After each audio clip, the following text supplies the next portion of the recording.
Hello.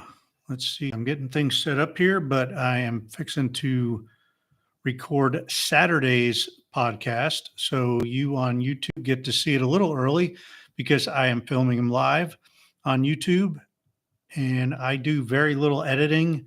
I won't touch up the video at all. So if it's a little rough, it's just a little rough. I may go back if I make a major snafu on um, the actual podcast. I may go back and touch up a little bit or something like that, but I don't really touch that up either. I just edit the sound, take out some of I just normalize the sound and whatnot. So I hope you're having a good week.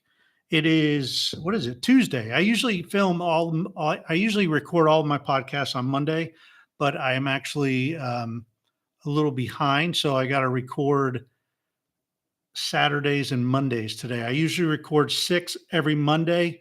I'll record Tuesday through the following Monday, and then schedule them on Libsyn is what I use for my podcast. So here we go. Today we're going to be talking about reflecting on the last couple of weeks, and still in John Maxwell's book, High Road Leadership, building or bringing people together in a world that divides.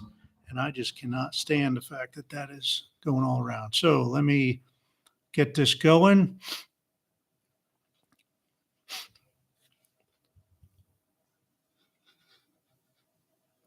Hey, hello, leaders. This is Paul Grau Jr., and welcome to Run to Your Leadership Challenges. So today is the weekend edition, and I specifically like to talk about being a leader at home or away from work, at least. And today, I'm going to kind of review the last couple weeks because we've been going through John Maxwell's latest book, High Road Leadership, bringing people together in a world that divides. And 3 chapters really stood out to me that I think really apply at home as well, really important to apply at home. And again, I love this book. It's one of my favorite John Maxwell's books. Definitely instant classic, I think. And it's just a really good book. It's a life changer, and it will bring people together. Definitely. I'm going to be using this in my coaching training, team training, because it definitely will bring people together. So 3 of the things that I came up with, and oh, by the way, there's a link in the show notes if you want to go to get the book. All right, so let's start. I picked out 3 chapters, and the first one was the chapter Value All People. Now, man, this starts at home. If you want to bring people together, and if you want people to start valuing other people, it needs to start with us. It starts at home with me. My kids are going to be a direct reflection of me and my wife. So that's why it's so important at home to value everybody in your family. Value your spouse, value your kids all the time, not just on their best days, not on their good days, but you need to value them even in their worst days, in their worst moments. Because obviously you've seen them at their best, you've seen them at their worst. When they're at their worst, you know something's off. You know something is wrong. So you know what their typical behavior is. You know what their best behavior is and their best actions. And this goes for everybody. This goes for your kids. If you're a kid listening to this, it goes for your siblings. It goes for the parents. All right. It goes for husbands, the wives. You got to value your spouse at all times. Now, I'm not saying you're never going to get into an argument, because that's a given, right? I mean, families argue, families fight. You get in arguments because you're around each other more than anybody else. So you see the best and the worst of each other, but you got to know that you were designed a specific way, and you are a child of God, and so are your kids, so is your spouse. And if they're having an off day, man, have some compassion. Go down, get alongside them, and figure out what's going on and see if you can help them in any way, shape, or form. It might be that you just need to leave them alone because maybe you're the problem. Maybe you're ticking them off. And if that's the case, okay, just leave them alone.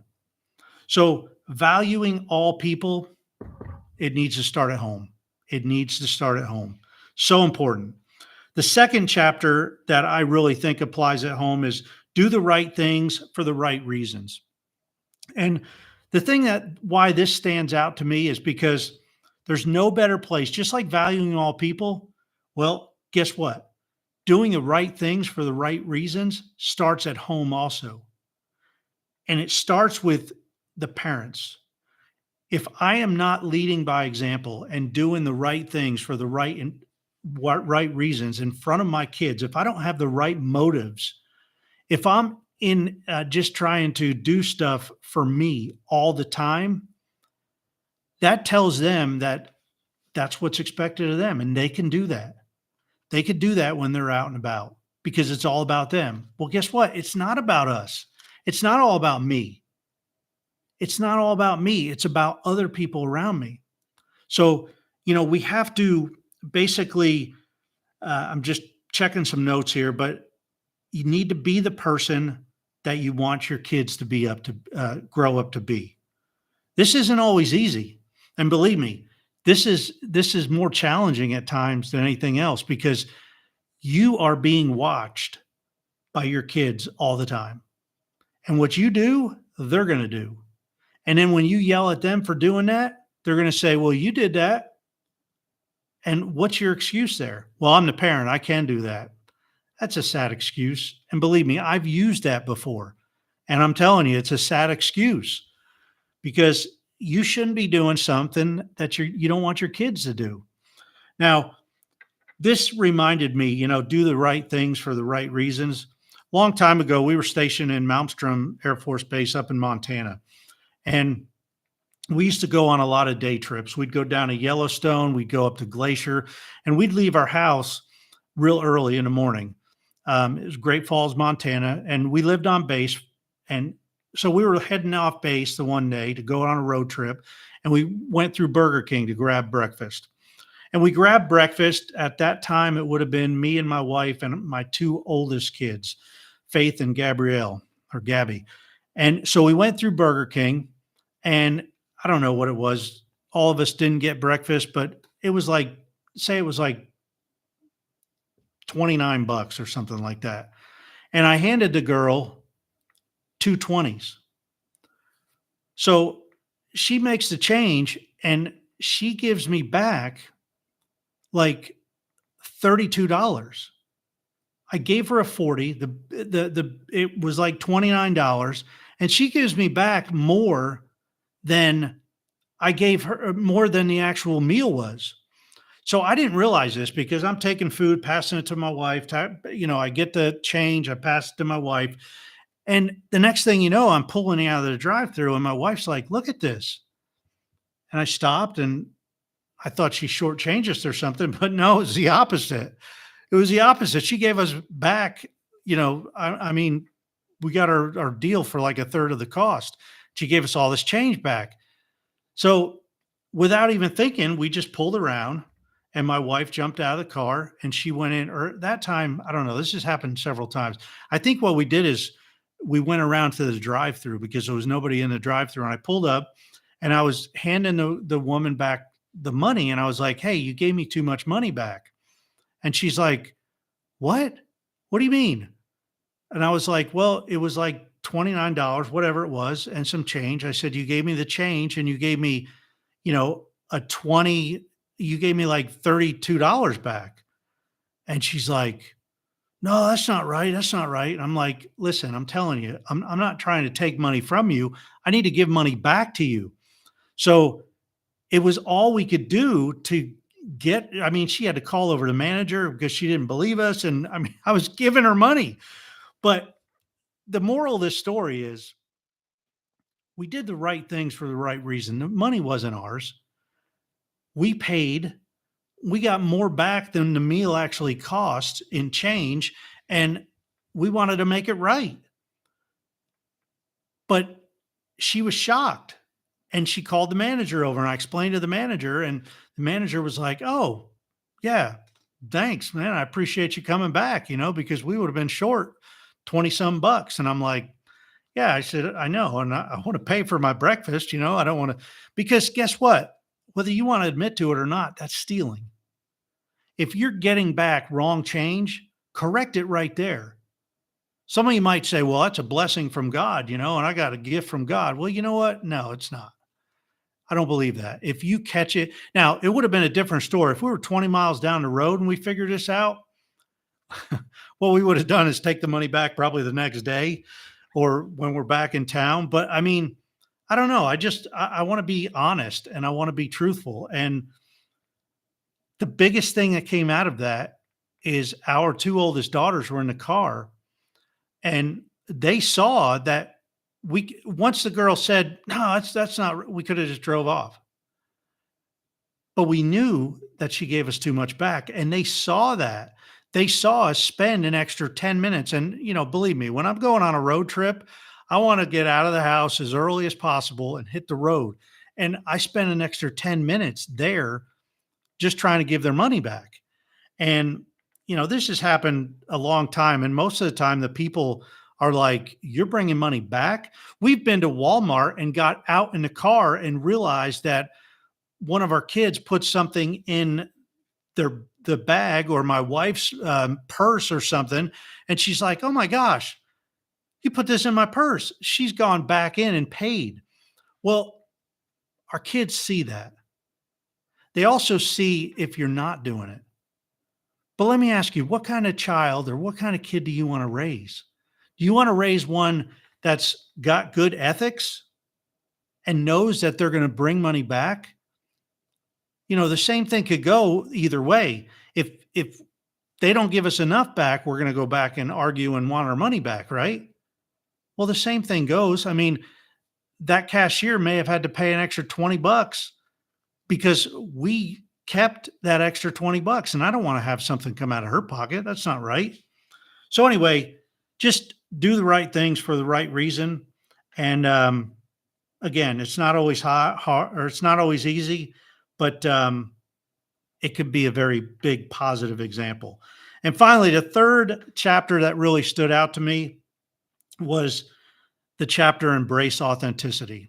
This chapter truly changed my life because, you know, I saw some real flaws in me in this chapter and I saw things that I was doing that wasn't right. And so I had to change. And I thought about this too, embracing authenticity at home, because we need to live out our values and our beliefs at home. Now, we're authentic at home. It's easy to be authentic at home, right? I already said earlier, our families see the best of us and they see the worst of us. They see our true, authentic self. Well, that should be the same person that your spouse and kids see wherever you're going. Now, if you're saying, "Well, yeah, but I'm really bad at home." Why is that?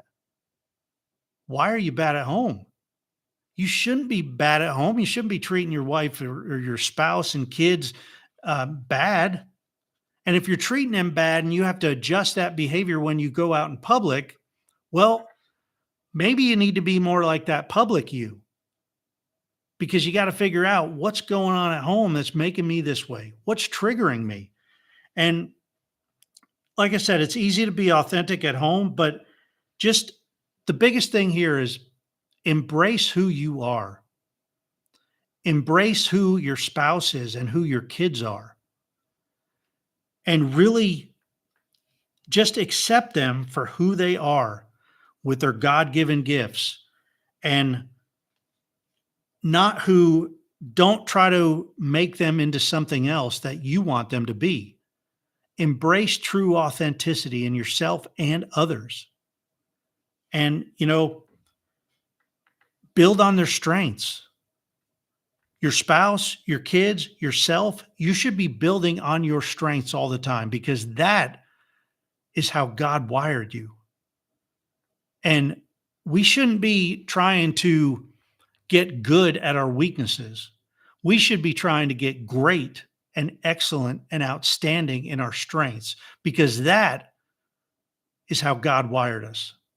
And we should really work on making that the best that we can. Hey, that's it for today. Hope you enjoyed it. Hope you have a great rest of your weekend.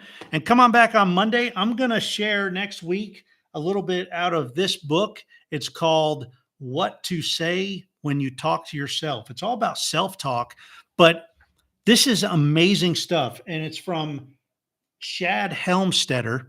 And I actually opted into, he has an app, and I've opted into this app. It's all about self-talk, and it is amazing how bad we talk to ourselves and how negative we talk to ourselves at times. And maybe that's not you. If it's not, man, good for you. But I know there's a lot of people that talk very badly to themselves, including me at times.